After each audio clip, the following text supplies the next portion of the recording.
Well, hello, and how is everybody today? I got to get my remote back. I apparently there's a new camera somewhere and a microphone, but this reaching, I feel like I'm reaching. We're reaching here. It's a stretch. Happy Monday. It's Perrin for the the Prepper Post News, courtesy of Freedom Prepper, and this is our first day together in the glorious spring of 2021. It's someday a Monday in March, the 22nd, and happy fall to those of you in the southern hemisphere. I just remembered that we have some viewers and listeners way down south. So hello to everybody watching at YouTube and the community, the website. Hello to everybody listening to the podcast. Listeners, you don't get to see, but I wore the spring attire, as springy as I can get. It's a green tie on a yellow dress shirt under a sport coat, one of the very few that I still own. And as always, we're here courtesy of Freedom Roasters Coffee. Get your dark roast, ground or whole bean, or don't ever forget the K-Cups, which I've had some new taste test on the cups come back, and when you adjust that water level and the time to brew right, it is excellent. It'll never be quite as good as this stuff, because this stuff is literally the best coffee on earth. There is slightly better coffee, but it's going to cost you like $50 a pound, and a mongoose had something to do with it, so I would not have that. Well, there was many other things I was supposed to babble about, but let's get into the news. And today's feature story at the end is not all that pleasant, but it's, for some people, it's an I told you so. Today's first story is not all that pleasant either, and people have been sending me more green screen videos, and I'm still more concerned that Joe Biden is a drugged Frankenstein's monster stumbling around. But yeah, I saw the one with the fake microphones, the hand, that was blatant. But then I saw, as I'm sure you have, the video of President Biden going up the stairs to Air Force One and falling 3 times, and nobody came to help him. And I am legitimately concerned about and for Joe Biden. Not a fan of Joe Biden. I never have been. Didn't support him.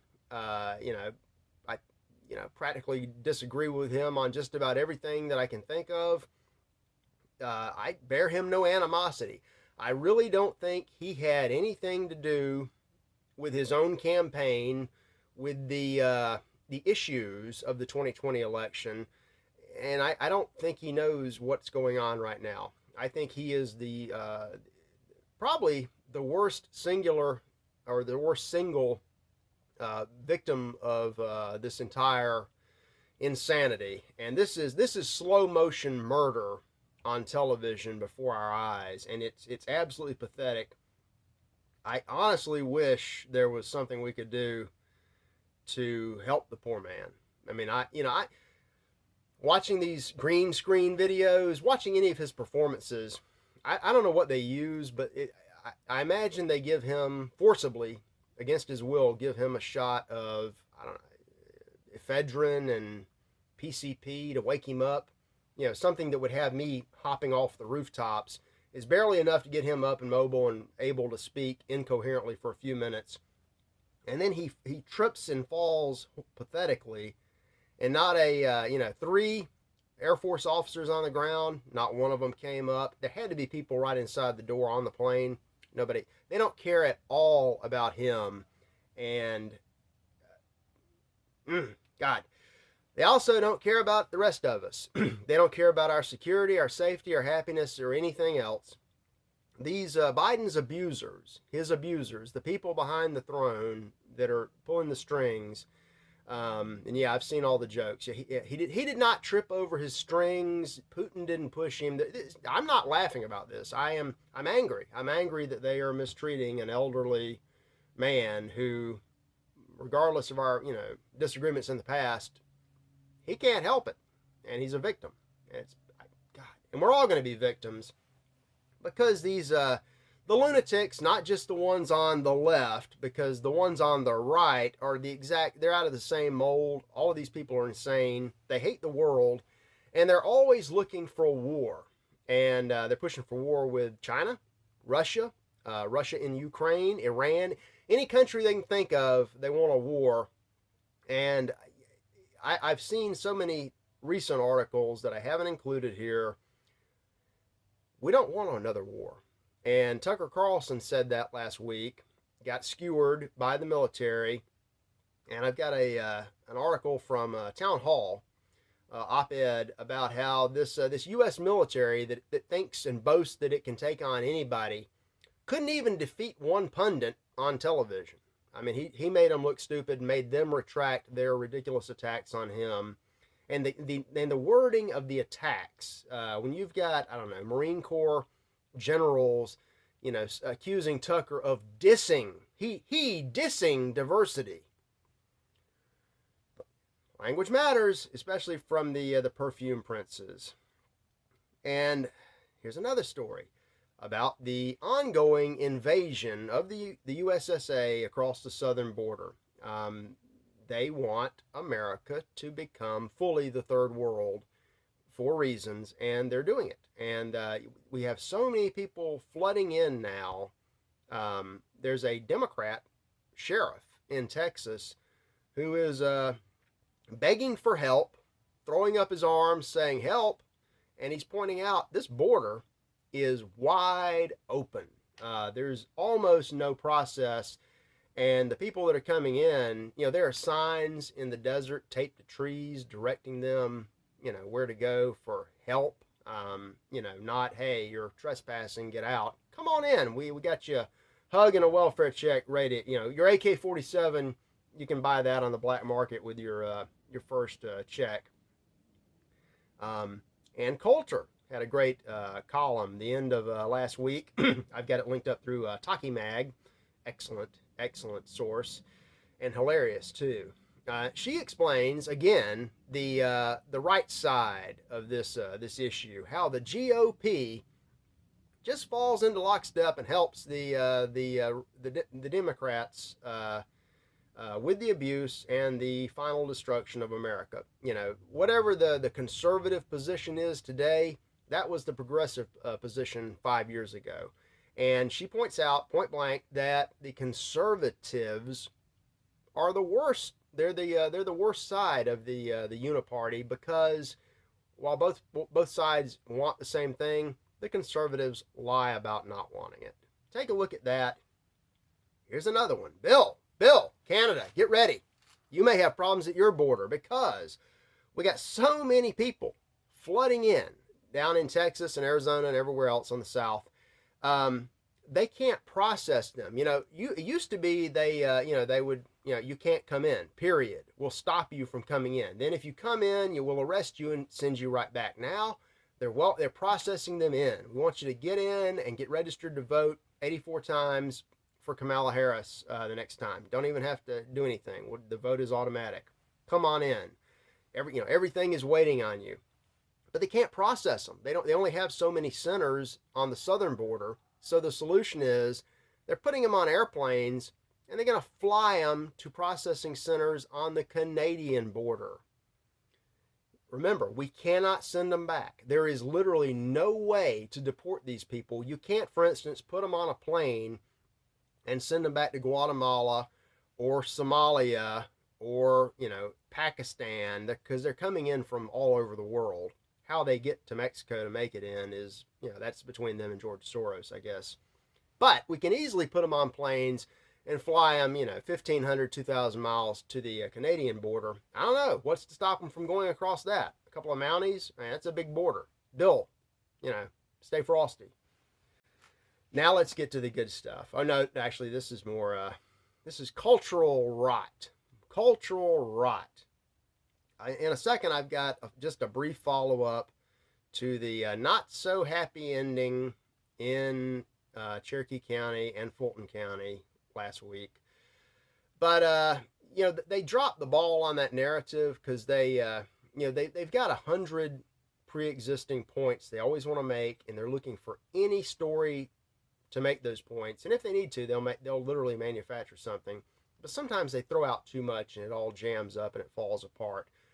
Part of the narrative they wanted to run with was white man bad. White people. This is white supremacy. This guy with some personal problems and a fetish, that's white supremacy. You thought it was going to be gun control, but I guess he didn't get a scare. He probably bought, the cheapest little, high point pistol he could, not a scary military rifle. But we're the problem always. Even if there's not a problem, we're the problem. And we can't, they don't want me to come out and say that. But if some malcontent idiot racist who needs to be deported writes for the Root, and Yahoo carries it, I got a link here to Yahoo for the Root. This guy, his name is not important. The names don't matter anymore. He says that whiteness itself is the pandemic. And he goes on to tell you all the horrible things that you're doing to everyone else. You would think that, no one in the world would want to come to this country.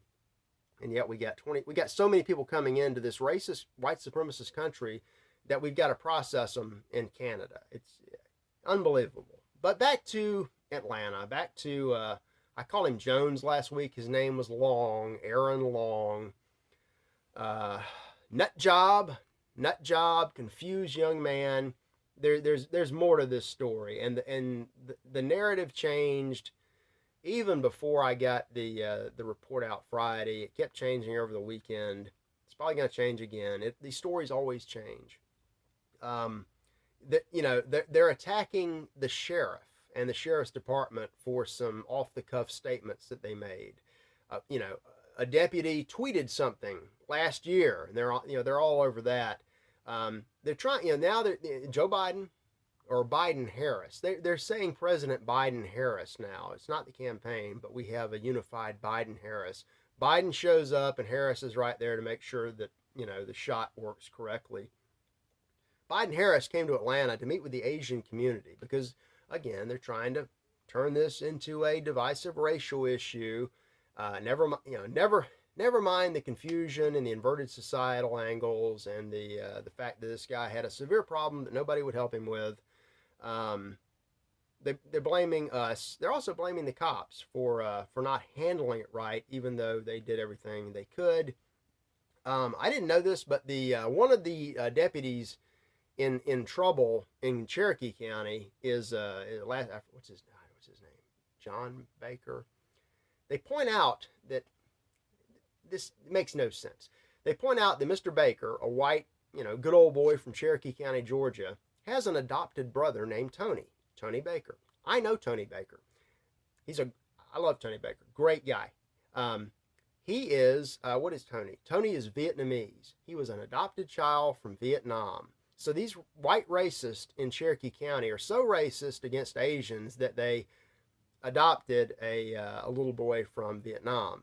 And they're so racist that they raised him so well that he went to law school and became a successful attorney. And then the racist, white, supremacist, Nazi voters in Cherokee County who hate Asians with a passion elected Tony Baker to the Superior Court.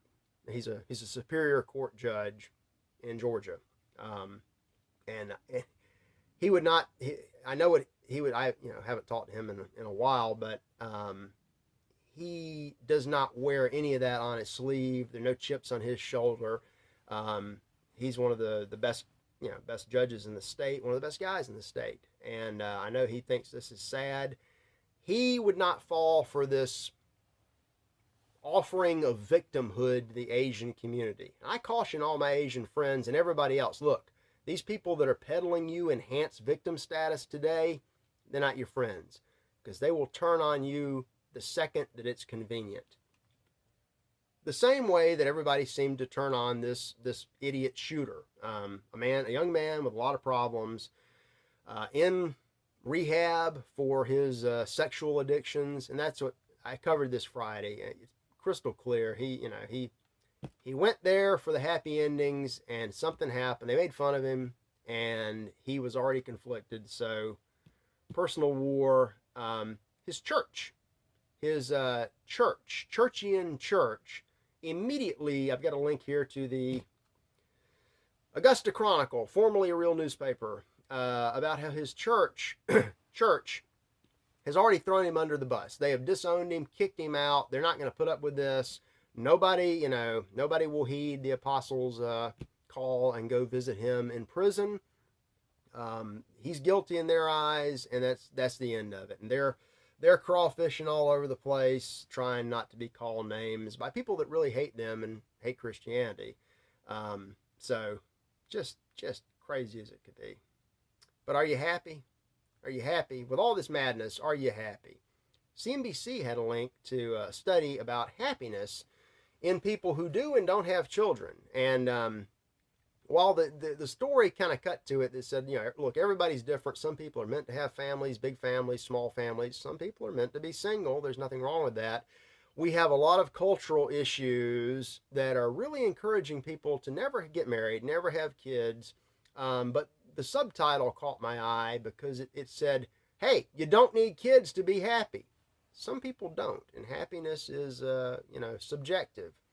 But if you want to continue to have a civilization, somebody needs to have the children, and maybe we need to stop this incessant propaganda against women, men, families, and children. To that end, I listened to Ann Barnhart's podcast last week. It was an hour and 40 minutes. It took me, it was 2 gym sessions, 2.5, and some car time to listen to it. It's excellent. I linked to it. She sits down with a guest, a listener of hers, Vanessa. I call her the lovely Vanessa because you can just hear the lovely in her voice.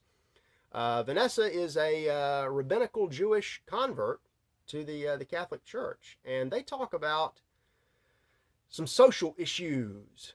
Not going to really give away what exactly they talk about, but they're spot on, and I've got a few more stories that round out the more disturbing part of their discussion. It's all aimed at inversion of the moral order, the destruction of families, and if it goes all the way, the erasure of the population.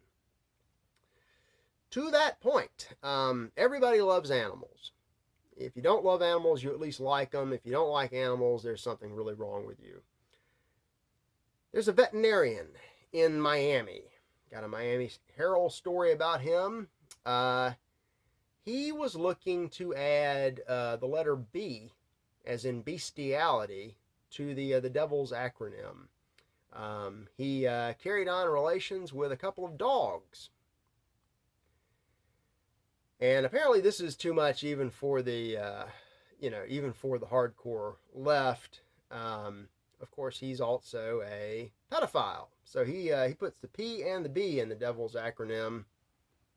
That's not the feature. Before we get to the feature, let me apologize for the... I was all happy about spring and coffee, and now I've kind of deflated with this garbage. But it's important to talk about it. Like the video, recommend the video, subscribe to the channel, join freedompreppercommunity.com, and join the discussion over there. Embrace freedom, hello and welcome, all that good stuff. Let's talk about Drag Queen Story Hour. I did not know about this until about 3 years ago. That might have been when it really got started. This is a program where mentally insane sodomite men dress up like demonic women, and they go to schools and libraries and read propaganda literature to your small children. And for some reason, everybody in the country that's gone totally insane doesn't see a problem with it. I wrote 2 columns in 2018 about this. As soon as I learned about it, I said, my God, this is one of the worst things I've ever heard. This is ripe for abuse. It's going to happen. Not a lot of traction out of that. Not, people, unless it happens to the average person doesn't know or doesn't care about it. I don't think that any of you would allow your kids or grandkids to participate in something like this. But let me tell you what happens. We have a judge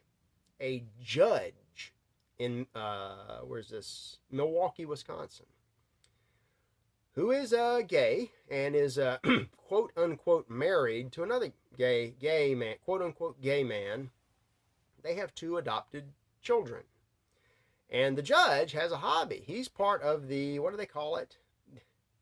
Can't make this stuff up. The Cream City Foundation, which according to them is a civil rights organization that helps people. They put on Drag Queen Story Hour. He goes to the library dressed like a fairy tale demon and, scopes out kids to molest.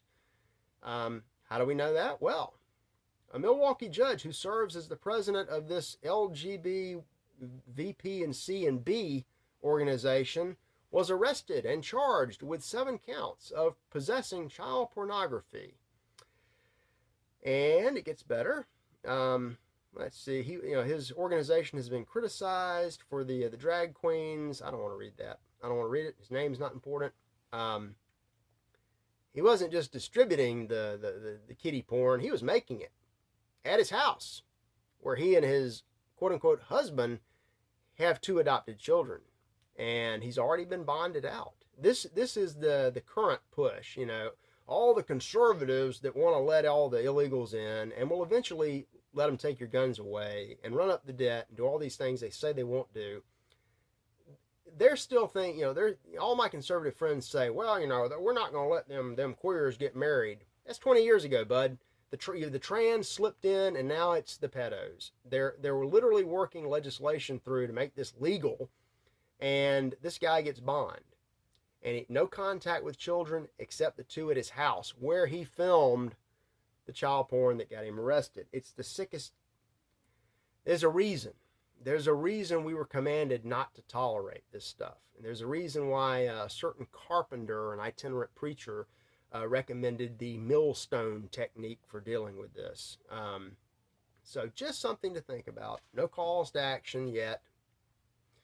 It's gonna happen. It's gonna come down hellfire.